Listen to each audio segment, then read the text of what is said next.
Hello everyone. तो आज हम लोग शुरू करने जा रहे हैं आरसीसी की लेक्चर नंबर 6, जहाँ पे हम लोग पढ़ने वाले हैं एनालिसिस ऑफ सिंगली रेंजफोर्स बीम। ठीक है, तो इसके पहले हमने जो इंट्रोडक्शन पार्ट था उसमें टोटल 5 लेक्चर डाले थे, है ना। और पाँचों में हमने पूरी डिटेल में पढ़ा था कंक्रीट के बारे में, उसके कुछ टेस्ट के बारे में, जो कैरेक्टरिस्टिक स्ट्रेंथ होती है स्टील की, कंक्रीट की, उसे देखा। उसके बाद टाइप्स ऑफ स्टील वगैरह पढ़ के फिर जो मेथड ऑफ डिज़ाइन है जैसे WSM, LSM, इन सब में डिफरेंस देखा, है ना।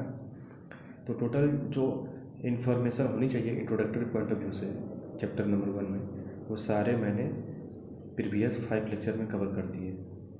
थोड़ी सी साउंड की क्वालिटी अच्छी नहीं है, बट आप थोड़ा वॉल्यूम इंक्रीज करके सुनोगे तो समझ में आ जाएगी। ठीक है, मैं कोशिश कर रहा हूँ कि थोड़ा वॉइस और इम्प्रूव हो।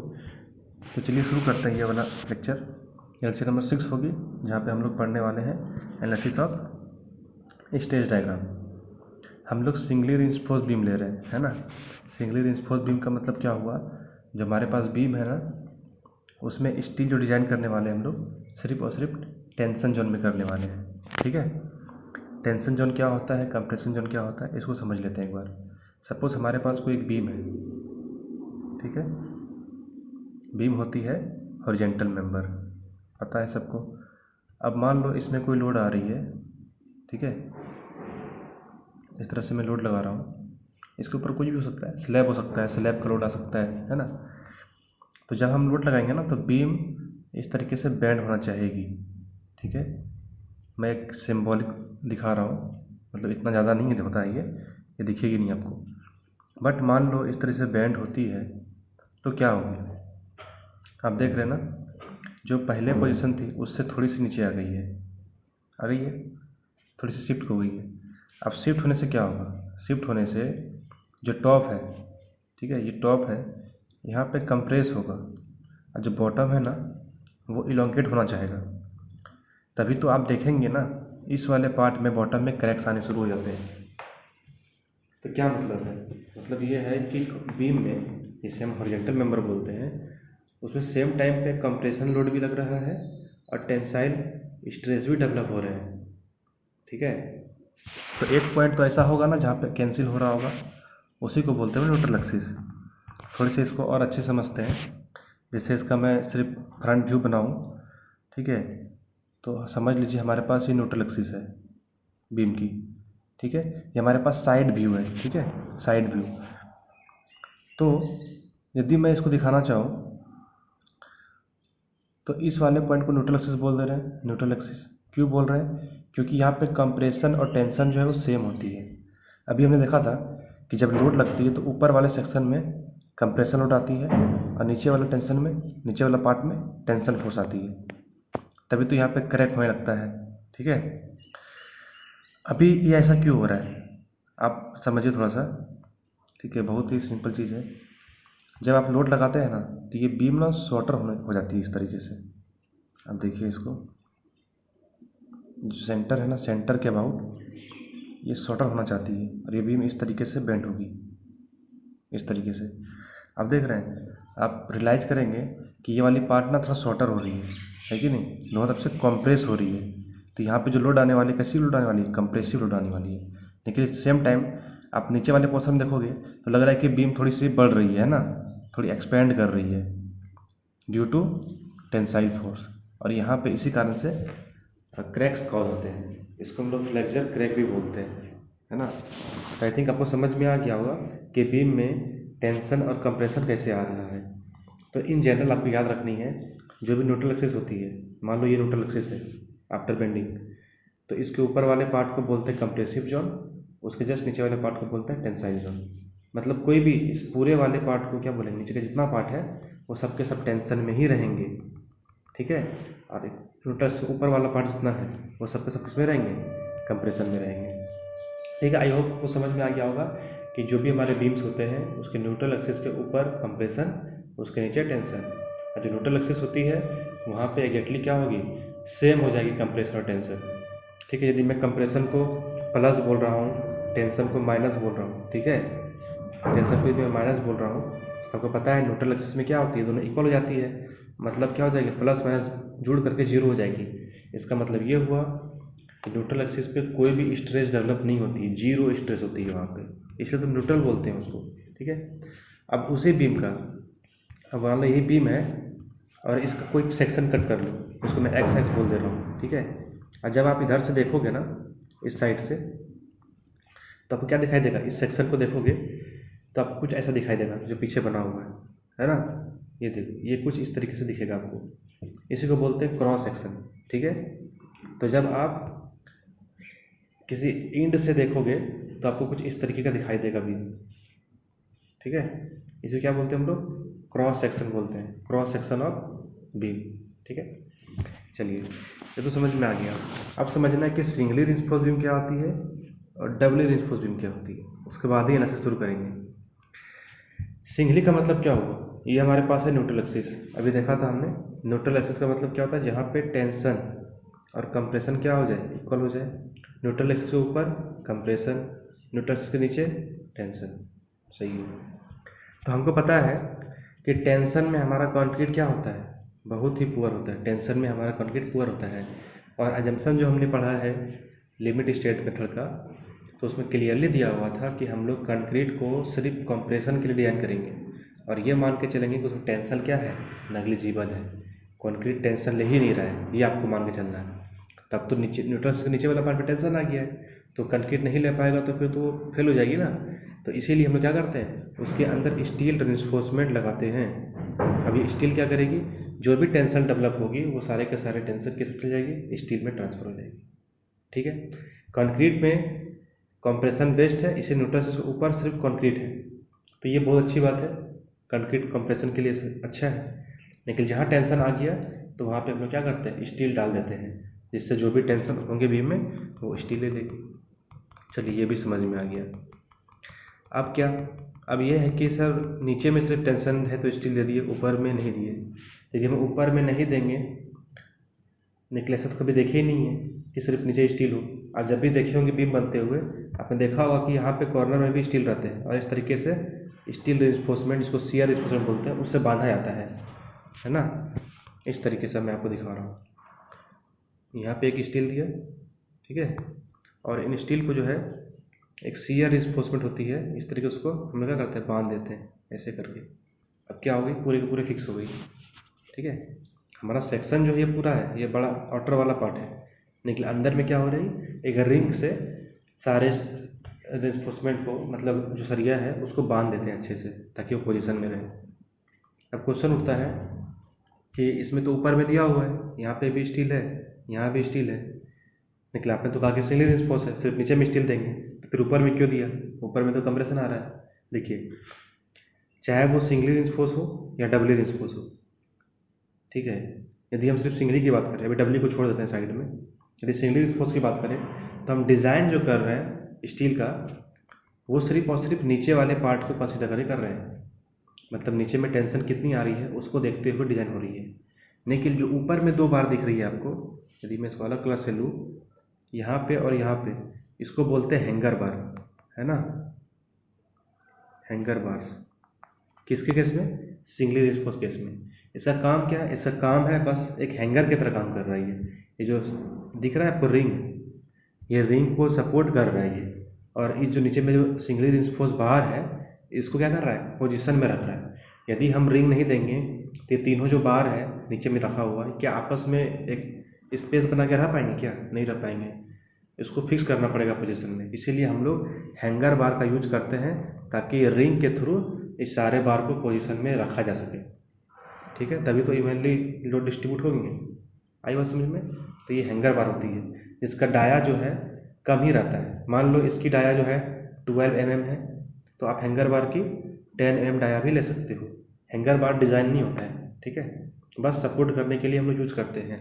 तो अब जितने भी सिंगली रिइंफोर्स बीम देखे होंगे, आप देखना नीचे यदि 3 बार है ना, तो ऊपर में एटलीस्ट 2 बार तो होंगे ही होंगे। ठीक है, ये हो गए सिंगली रिइंफोर्स बार, सिंगली रिइंफोर्स बीम, इसी को बोलते हैं सिंगली रिइंफोर्स बीम।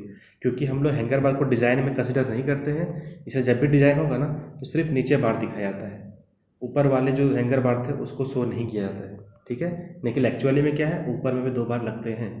आई बात समझ में। अब डबली रिइंफोर्स क्या होती है, डबली रिइंफोर्स क्या होती है, जब हमारा सेक्शन बहुत बड़ा बन रहा होता है, ठीक है, तब नीचे तो बार है ही, अब ऊपर में बार को भी डिजाइन करते हैं, ठीक है। इसको थोड़ा सा और समझ लेते हैं। मान लो हमारे पास एक क्रॉस सेक्शन है बीम की, ठीक है, अब बहुत लेंथ हो गया, जैसे यहाँ पे 750 mm हो गई उसकी लेंथ, बहुत ज़्यादा लेंथ हो गई ना, तो वेट बहुत बढ़ जाएगा स्ट्रक्चर की।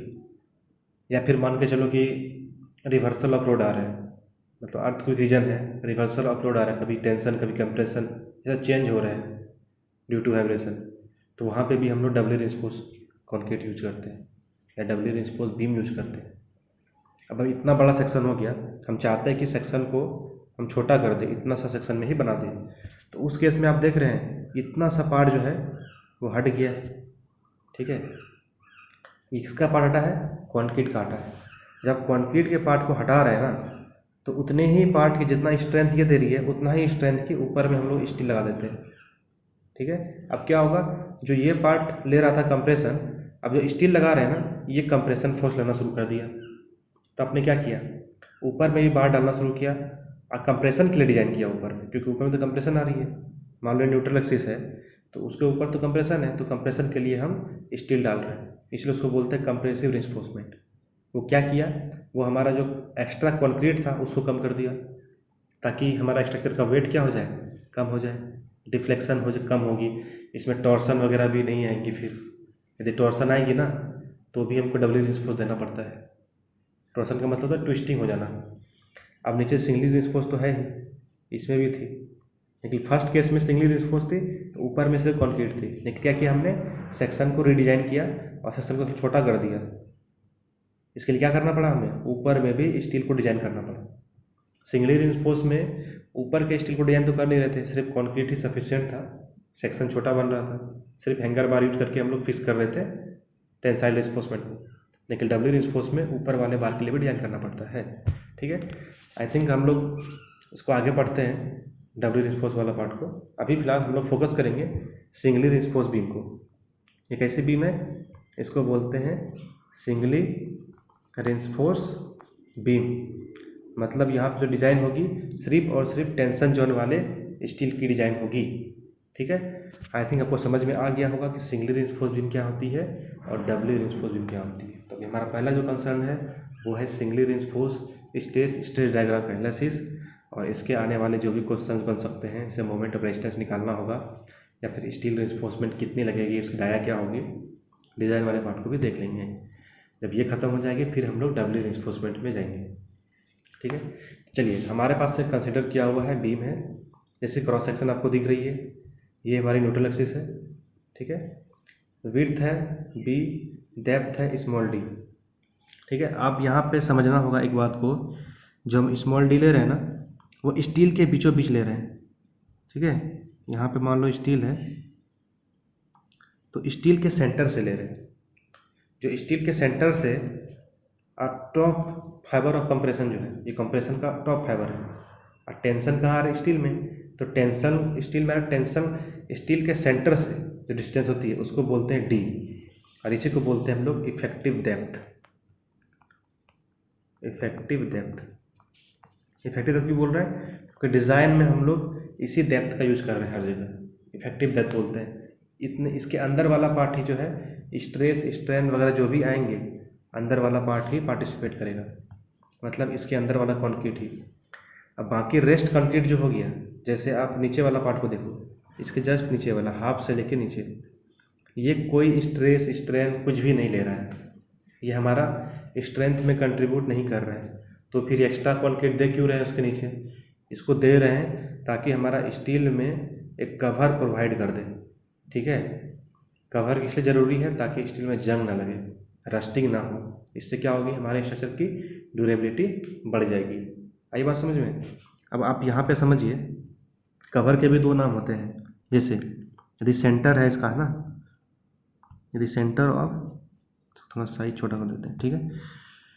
चलिए, यदि हमारा स्टील की सेंटर है, उस सेंटर से जो नीचे की डिस्टेंस है, इसको बोलते हैं इफेक्टिव कवर, ठीक है, इफेक्टिव कवर। तो स्टील रिइंफोर्समेंट की सेंटर से नीचे वाली जो कवर होती है उसको बोलते हैं इफेक्टिव कवर। और सेंटर से ऊपर वाले डिस्टेंस क्या बोलते हैं, यहाँ से यहाँ तक, ये हो गया स्मॉल डी, इसको बोलते हैं इफेक्टिव डेप्थ। क्लियर है।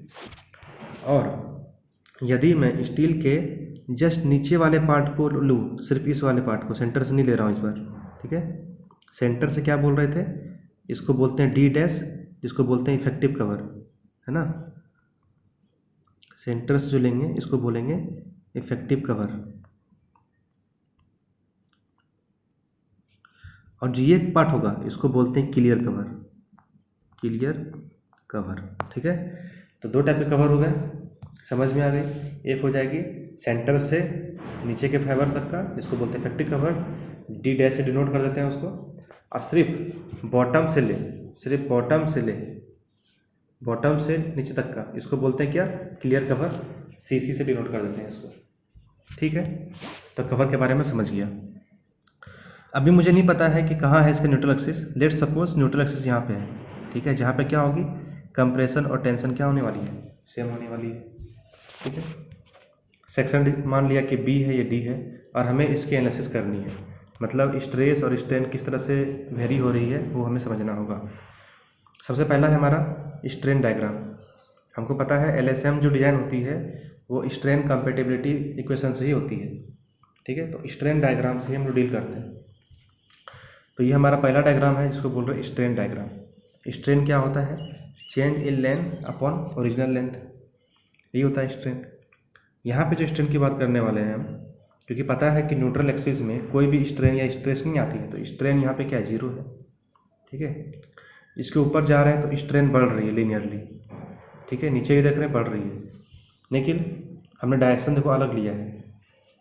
ये जीरो है यहाँ पे न्यूट्रल एक्सिस पे, कोई स्ट्रेन नहीं है, कोई चेंज नहीं होगा डायमेंशन में। यहाँ पे मान लो ये स्ट्रेट लाइन है, तो स्ट्रेन से बढ़ रही है ऐसे ऐसे करके, ये है कॉन्क्रीट वाला पार्ट। यदि मैं इसको प्लस बोलता हूँ, क्यों, क्योंकि कंप्रेशन है ना, कंप्रेशन में क्या हो रही है, कॉन्क्रीट ऊपर में कंप्रेस होती है, इसलिए मैं इसको प्लस मान दे रहा हूँ। नीचे क्या टेंशन है, टेंशन में स्ट्रेस डेवलप होगी, मैं इसको नेगेटिव मान लूँ, ठीक है, नेगेटिव मान लूँ तो क्या हो जाएगा, इसको पीछे ले रहा हूँ मैं, इधर दिखा रहा हूँ प्लस, इधर दिखा रहा हूँ माइनस, तो इसको मैं पीछे ले रहा हूँ, ठीक है। ये भी क्या है, लिनियरली वेरी हो रहा है। तो यहाँ से क्या समझ में आया, यहाँ से समझ में ये आया कि स्ट्रेन डायग्राम कैसी होती है, लिनियरली होती है। मतलब ये मान लो स्टार्टिंग पोजीशन है और इस तक से लिनियरली वेरी हो रही है, बट क्या हो रही है, एक हो रही है कंप्रेस, एक हो रही है मतलब स्ट्रेच हो रही है, टेंसाइल रिइंफोर्समेंट में टेंशन स्ट्रेन आ रही है, ठीक है। इसीलिए इस तरह से बनाया गया है, एक इधर और एक इधर। यदि इधर प्लस ले रहे हैं तो इधर लेंगे माइनस, क्योंकि स्टील क्या हो रही है, फैल रही है ना, उसकी लेंथ बढ़ रही है, और ऊपर वाले कंक्रीट क्या हो रही है, उसकी लेंथ शॉर्ट हो रही है, कंप्रेस हो रही है। चलिए, ये हमारा हो गया स्ट्रेन डायग्राम। इसमें जो लिखा हुआ है ना, अभी उस पर मत जाइए, ये सब भूल जाइए, कुछ नहीं, बस आपको याद रखना है कि ये स्ट्रेन डायग्राम इस तरीके से होती है। बन गया स्ट्रेन डायग्राम। अब समझते हैं स्ट्रेस डायग्राम, ठीक है। स्ट्रेस डायग्राम क्या होता है, फिर जो यहाँ पे लिखी हुई है ना उसको डिस्कस करेंगे। स्ट्रेस डायग्राम हम लोगों ने पहले भी देखा हुआ है ना। यदि मैं साइड में बना दूँ इधर स्ट्रेस डायग्राम कॉन्क्रीट के लिए, क्योंकि ये न्यूट्रल एक्सिस है, इसके नीचे क्या है, टेंशन, इसके ऊपर क्या है, कंप्रेशन।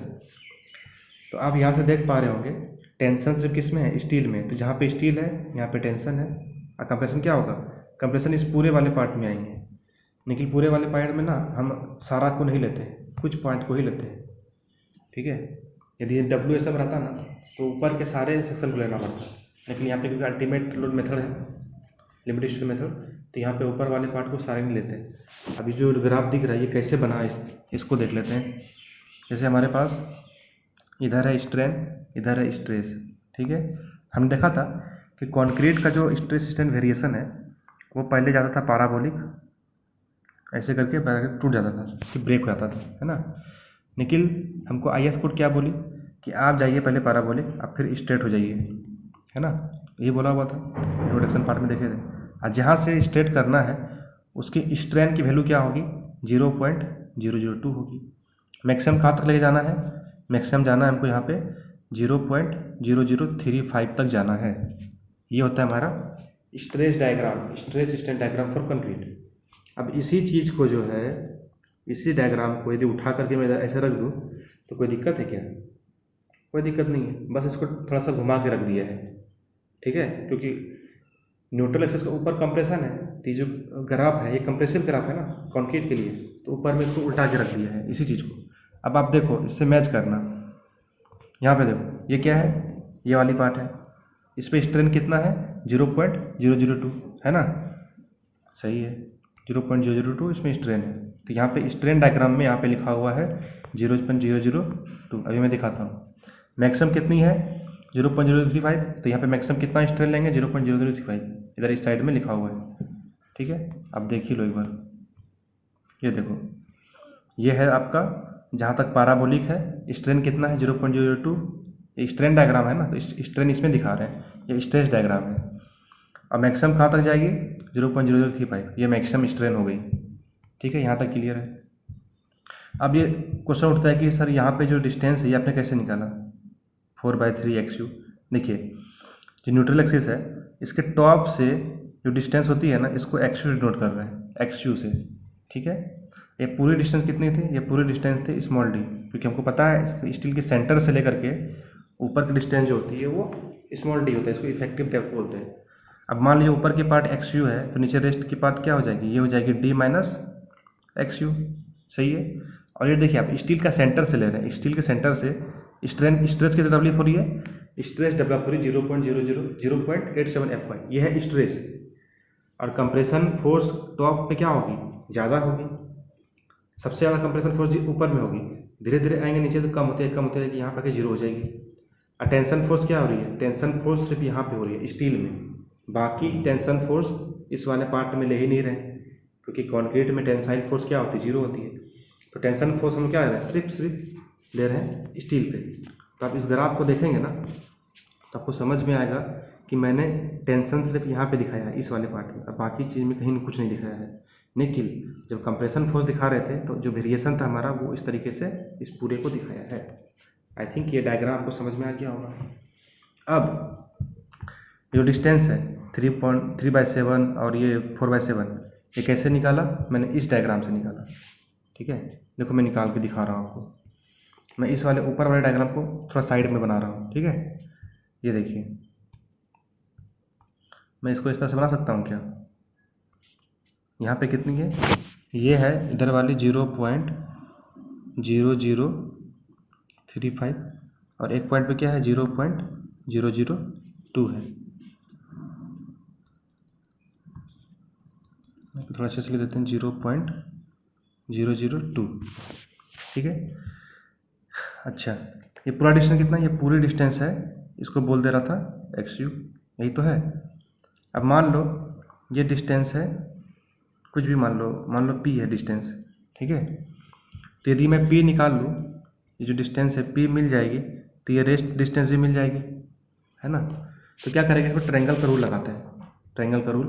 तो क्या हो जाएगी 0.0035 को डिवाइड कीजिए XU से, इक्वल टू 0.002 अपॉन P। जब इस तरह से सॉल्व करेंगे ना, ठीक है, तो यहाँ पे P का वैल्यू क्या निकल के आएगा, वो आएगा 4/7। ठीक है, ये डिस्टेंस जो है 4/7 निकल के आ जाएगा जब आप सॉल्व करेंगे तो। जब 4/7 आ गई तो पूरी लेंथ कितनी थी XU में 4/7 माइनस करेंगे तो 3/7 XU आ जाएगी। ठीक है, आई थिंक आप लोग इतना तो कर ही सकते हैं, मैंने बता दिया कैसे निकालना है। और ये डायग्राम निकल के आ गया हमारा स्ट्रेस और स्ट्रेन डायग्राम का। यूजुअली जो थियोरेटिकल क्वेश्चन आते हैं ना RCC में, उसमें पूछ लिए जाते हैं कि draw stress strain diagram for singly reinforced beam या डबली रिइंफोर्स्ड बीम।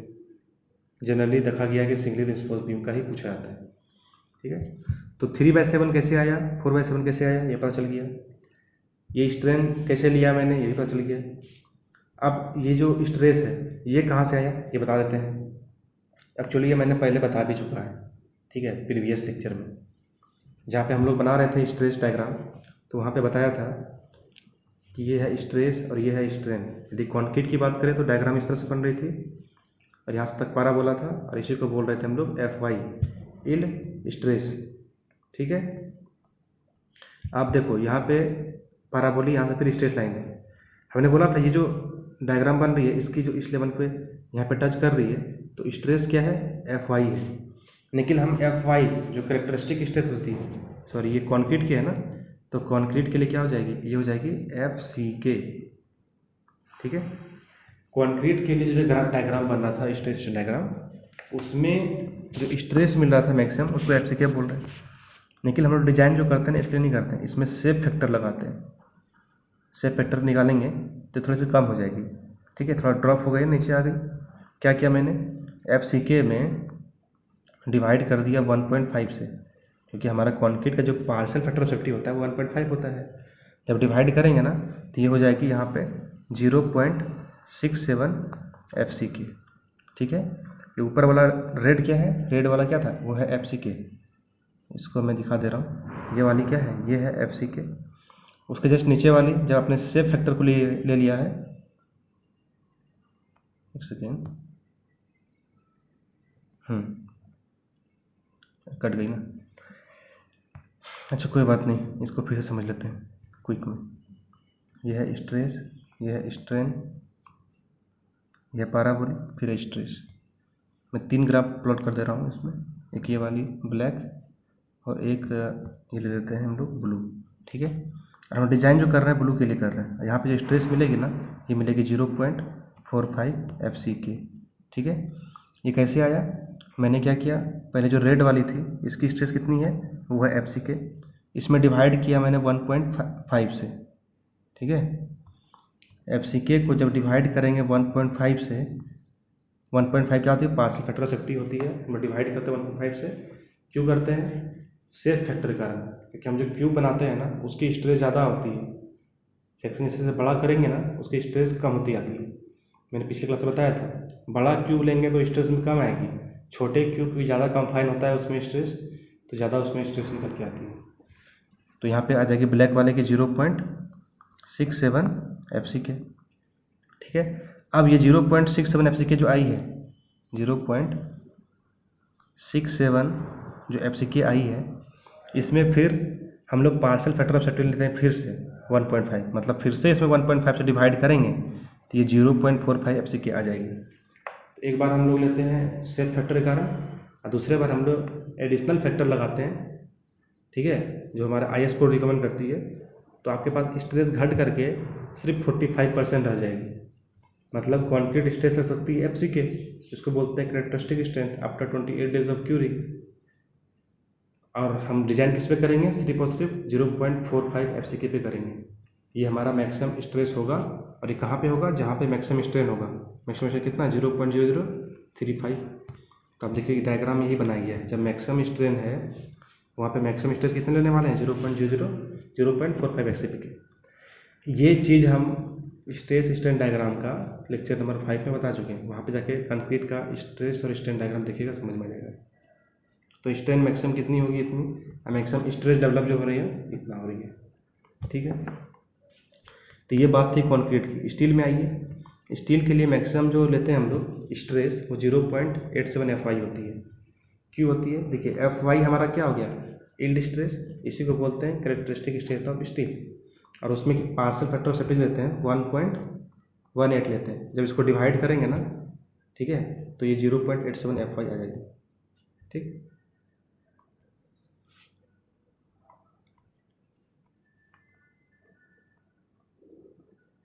यहाँ पे मैं निकाल के दिखा दिया है, अब चाहें तो इसको नोट कर लें। जो 4/7 3/7 जो आ रहा था, कैसे आ रहा था, यहाँ पे बनाया हुआ है, तब इसको देख लीजिएगा,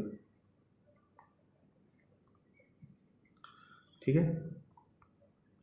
partial factor of safety steel के लिए देख लीजिएगा, ये 1.15 होती है शायद, ठीक है। तब डिवाइड करेंगे तो 0.87 आ जाएगी। इसमें 2 बार डिवाइड नहीं करना पड़ता है पार्शियल फैक्टर ऑफ सेफ्टी से। पिछली क्लास में बताया था कि स्टील जो होती है वो मैन्युफैक्चर होती है, तो क्वालिटी कंट्रोल अच्छे से होती है वहाँ पे, इसीलिए एक ही बार फैक्टर ऑफ सेफ्टी डिवाइड करना पड़ता है, वो भी फैक्टर ऑफ सेफ्टी बहुत कम होती है। लेकिन कंक्रीट में ज़्यादा लेना पड़ता है, क्योंकि साइड पे हम लोग कंक्रीट का स्ट्रेंथ जो कंट्रोल नहीं कर पाते। चलिए, ये हो गया हमारा स्ट्रेस। और स्ट्रेन की वैल्यू इतनी होती है, ये भी पिछले क्लास में बता चुका था। जो मैक्सिमम स्ट्रेन डेवलप होती है स्टील में, वो कितनी होती है, इतनी होती है 0.87 एफवाई अपॉन ES, ये है मॉडुलस ऑफ इलास्टिसिटी, प्लस 0.002, ठीक है। ये भी निकाल के दिखा दिया था मैंने। अब इस पर ज़्यादा हम लोग डिस्कशन नहीं करेंगे, बहुत टाइम ले लिया है। तो ये हमारा बन गया stress strain diagram for RCC singly reinforced beam. ठीक है, आप इसको अच्छे से देख लीजिए, समझ लीजिए। 3/7 4/7 कैसे आया यहाँ पे बनाया हुआ है, आप नोट्स बनाइए अच्छे से, ठीक है, और इसको दिखा दीजिए उसमें।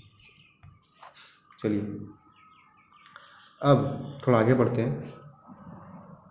मुझे लगता है ये जो आगे वाला पार्ट है इसको अगले लेक्चर में करते हैं, ठीक ना, क्योंकि थोड़ा सा डिले हो जाएगा और ये बहुत कुछ पढ़ना है हमें। मोमेंट ऑफ रेजिस्टेंस निकालनी है, उसमें कुछ छोटे क्वेश्चन भी करने हैं, स्पेशल केस भी है ना।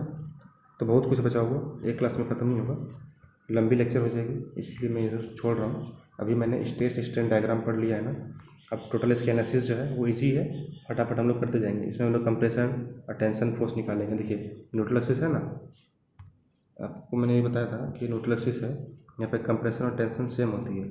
तो पहले कंप्रेशन फाइंड करना है, फिर टेंशन निकालना है, ठीक है। अब दोनों को जब इक्वेट करेंगे ना तो वहाँ से हमें एक्स की वैल्यू मिल जाती है न्यूट्रल एक्सिस की, और न्यूट्रल एक्सिस की वैल्यू मिल जाएगी फिर हम लोग कंपेरिजन करेंगे कि एक्चुअल में न्यूट्रल एक्सिस जो होना चाहिए और हमारा जो आ रहा है बीम का, कंपेयर करके हम लोग देखना होता है कि सिंगली रिइंफोर्स के लिए डिज़ाइन करें या डबली के लिए करें, ठीक है, या सेक्शन को डिज़ाइन करना पड़ेगा, वो भी चेक कर लेते हैं और फिर फर्दर हम लोग उसका एनालिसिस करते हैं, ठीक है। तो आज इतना ही रहने देते हैं, नेक्स्ट लेक्चर में इसके आगे पढ़ेंगे। Thank you.